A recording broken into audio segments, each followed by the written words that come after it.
नमस्कार मेरे प्यारे बच्चों, PNS memorial school online classes में मैं पूजा सिंह आपका हार्दिक स्वागत करती हूँ। आज हम लोग क्लास 10th की हिंदी जो है अध्याय 5 सुमित्रा नंदन पंत जी के बारे में पढ़ेंगे और उनकी ही कविता के बारे में पढ़ेंगे हम लोग।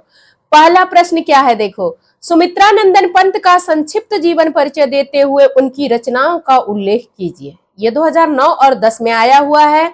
और दूसरे तरह से किस तरह आ जाएगा कि सुमित्रा नंदन पंत का जीवन परिचय दीजिए एवं उनकी एक रचना का उल्लेख कीजिए।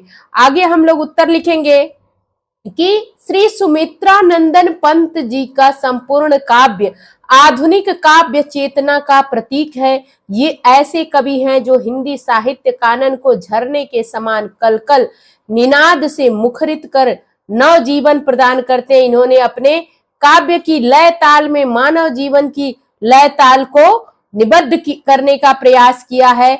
इनके काव्य में धर्म, दर्शन, नैतिक एवं सामाजिक मूल्य, प्रकृति की सुकुमारता, इनको प्रकृति का सुकुमार कवि भी कहा गया है, उद्दंडता आदि एक साथ देखी जा सकती है। वास्तव में इनका काव्य रसिकों के गले का कंठा हार है। ठीक, आप लोग गले का कर लीजिएगा, गले का कंठा। अब जीवन परिचय डाल लीजिए आप लोग, हेडिंग। जीवन परिचय के अंतर्गत लिखिए कि सुकुमार भावनाओं के कवि और प्रकृति के चतुर चितेरे श्री सुमित्रा नंदन पंत जी का जन्म 20 मई सन 1900 ईस्वी को प्रकृति की सुरम्य गोद में अल्मोड़ा के निकट कौसानी नामक ग्राम में हुआ था। इनके पिता का नाम, ये उत्तराखंड में है, इनके पिता का नाम पंडित गंगादत्त पंत था। इनके जन्म के 6 घंटे के बाद ही इनकी माता का देहांत हो गया था।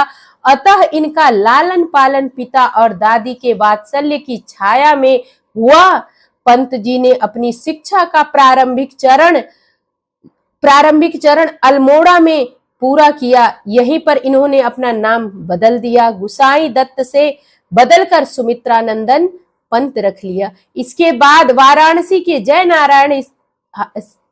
नारायण हाई स्कूल से स्कूल लीविंग की परीक्षा उत्तीर्ण की और जुलाई 1919 ईस्वी में कहाँ चले आए? इलाहाबाद आ गए, जो अब प्रयागराज है।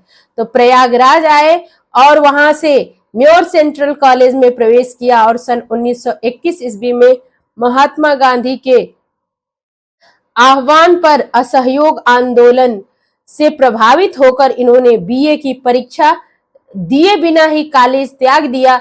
इन्होंने स्वाध्याय से संस्कृत, अंग्रेजी, बांग्ला और हिंदी भाषा का अच्छा ज्ञान प्राप्त किया था। प्रकृति की गोद में पलने के कारण इन्होंने अपनी सुकुमार भावना को प्रकृति के चित्रण में व्यक्त किया। इन्होंने प्रगतिशील विचारों की पत्रिका रूपाभ, कर लीजिए, रूपाभा नहीं, रूपाभ का प्रकाशन किया। यहाँ अंडरलाइन कर लीजिएगा आप लोग। सन 1942 में भारत छोड़ो आंदोलन से प्रेरित होकर लोकायतन नामक सांस्कृतिक पीठ की स्थापना की और भारत भ्रमण हेतु निकल पड़े। सन 1950 ईस्वी में ये ऑल इंडिया रेडियो के परामर्शदाता पद पर नियुक्त हुए और सन 1976 ईस्वी में भारत सरकार ने इनकी साहित्य सेवाओं को पद्म भूषण की उपाधि से सम्मानित किया। इनकी कृति जो है चिदंबरा पर इनको कौन सा पुरस्कार मिला है? भारतीय ज्ञानपीठ पुरस्कार मिला है। और 28 दिसंबर सन 1977 ईस्वी को इस महान साहित्यकार ने इस भौतिक संसार से सदैव के लिए विदा ले ली और चिर निद्रा में लीन हो गए। 1977 में इनकी मृत्यु हुई और जन्म कब हुआ था? 1900 में। इनकी रचनाएं फटाफट हम लोग देख लेते हैं, फिर आगे बढ़ते हैं। रचनाएं क्या है कि पंत जी बहुमुखी प्रतिभा के धनी थे।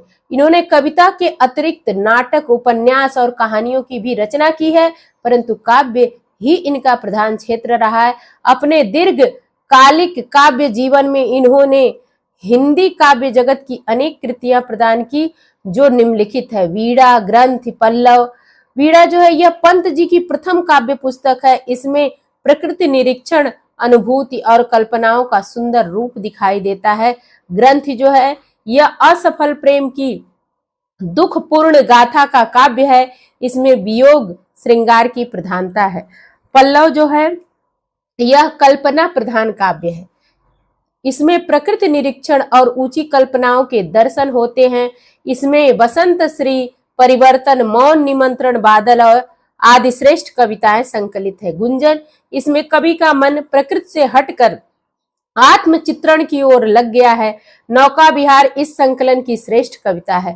पांचवा युगांत, छठा युगवाणी, सातवां ग्राम्या है। ग्राम्या में क्या है? इस काव्य में कवि पर गांधीवाद और समाजवाद का प्रभाव स्पष्ट परिलक्षित होता है। और जो लोकायतन है, लोकायतन इस महाकाव्य में कवि की सांस्कृतिक और दार्शनिक विचारधारा व्यक्त हुई है। इसमें ग्राम्य जीवन की जन भावना को स्वर प्रदान किया गया है। पंत जी की अन्य रचनाएं हैं पल्लविनी, अतिमा, युगपथ, ऋता, स्वर्ण किरण, चिदंबरा, उत्तरा, कला और बूढ़ा चांद, शिल्पी, स्वर्ण धूल आदि। साहित्य में स्थान इनका क्या है, ये आप लोग के लिए बहुत ही महत्वपूर्ण है। साहित्य में स्थान लिख दीजिएगा कि सुंदर सुकुमार भाव के चतुर चितेरे पंत ने खड़ी बोली को ब्रज भाषा जैसा माधुर्य और एवं सरसता प्रदान करने का महत्वपूर्ण कार्य किया है। पंत जी गंभीर विचारक, उत्कृष्ट कवि और मानवता के सहज आस्थावान कुशल शिल्पी हैं। इन्होंने नवीन सृष्टि के अभ्युदय की कल्पना की है। निष्कर्ष रूप में कहा जा सकता है कि पंत जी हिंदी कविता के श्रृंगार हैं, जिन्हें पाकर मां भारती कृतार्थ हुई। अब हम लोग इनकी कविता है चीटी, उसको देख लेते। चीटी को देखा, पहले ही प्रश्नवाचक चिन्ह है कि आपने चीटी को देखा है। वह सरल विरल काली रेखा, विरल मतलब जो घनी न हो, सरल रहती है, घनी नहीं रहती, काली रेखा ऐसे ऐसे लाइन रहती ना, जैसे ये दिख रहा है। और तम के धागे से, तम मतलब अंधकार, के धागे से हिलडुल, ऐसे हिलती रहती है ना, ऐसे चलती हैं। चलती लघुपद पल पल मिलजुल, कैसे चलती है कि लघुपद, उनका पद पैर तो छोटा छोटा ही रहेगा ना, और पल पल, लघुपद पल पल मिलजुल, पल पल मतलब थोड़ी थोड़ी देर में। अब पिपीलिका मतलब चीटी होती है, पाती मतलब पंक्ति होती है, ठीक है। और देखो ना किस बात, देखो तुम लोग ही देखो, सब लोग ध्यान से देखना चीटी को।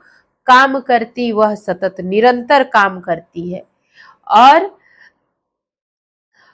कण कण करके चुनती अविरत, अविरत मतलब होता है बिना रुके, वो अपना कण कण एक एक कण चुनती रहती है अपने पूरी, जो उन लोग का ग्रुप रहता है, समूह रहता है, उसके लिए।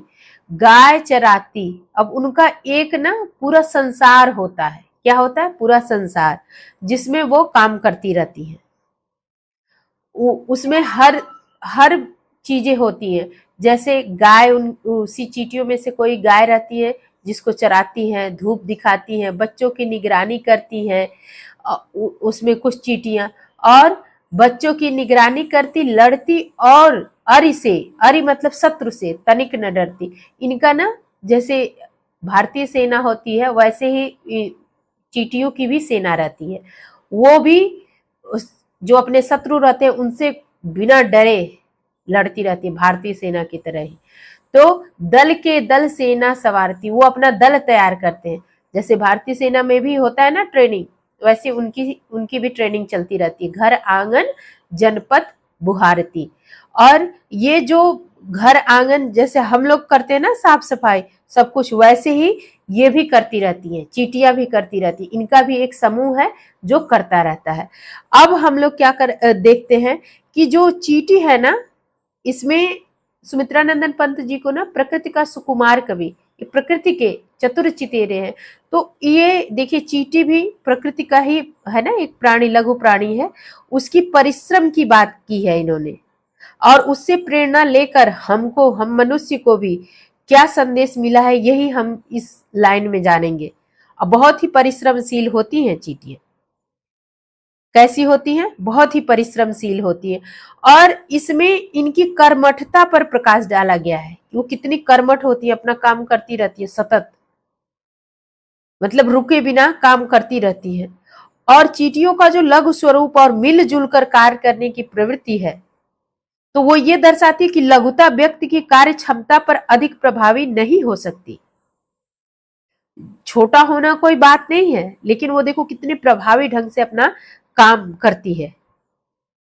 और इसमें जो अलंकार है ना आपका, तम के धागे से हिलडुल, इसमें उपमा अलंकार है। तम की, देखो आप लोग यहां पे है,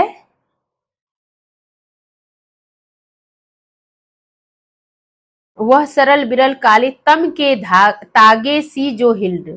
अब सा सी से आया ना, यहाँ पे उपमा अलंकार है। कौन सा अलंकार है? उपमा अलंकार।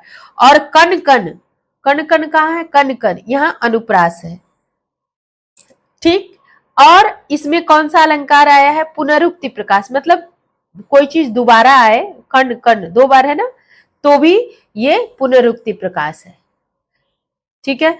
और हम लोग क्या देख लेंगे इसमें, और ऐसे ही पंत जी जैसे ही ये काम करने की प्रेरणा दे रहे हैं ना, इससे कि कितना कर्मठ बनने की बात करें चींटियों की तरह, कितना निरंतर सी, मतलब हमको लगातार काम करना चाहिए, मेहनती होना चाहिए, मेहनती होने की बात कर रहे हैं ना। तो ऐसे ही उन्होंने भी कहा है, कौन? मैथिली शरण गुप्त ने क्या कहा है कि नर हो न निराश, करो मन को, जग में रहकर कुछ काम करो, कुछ काम करो। इन्होंने भी ऐसे ही समझाया हमको, जैसे सुमित्रा नंदन पंत जी ने चींटी के माध्यम से हमको कर्मठ बनने के लिए प्रेरित किया है। ठीक है। अब हम लोग संदर्भ प्रसंग व्याख्या देख लेते हैं। संदर्भ क्या है कि प्रस्तुत पद्य जो है प्रकृति के सुकुमार कवि सुमित्रानंदन पंत द्वारा रचित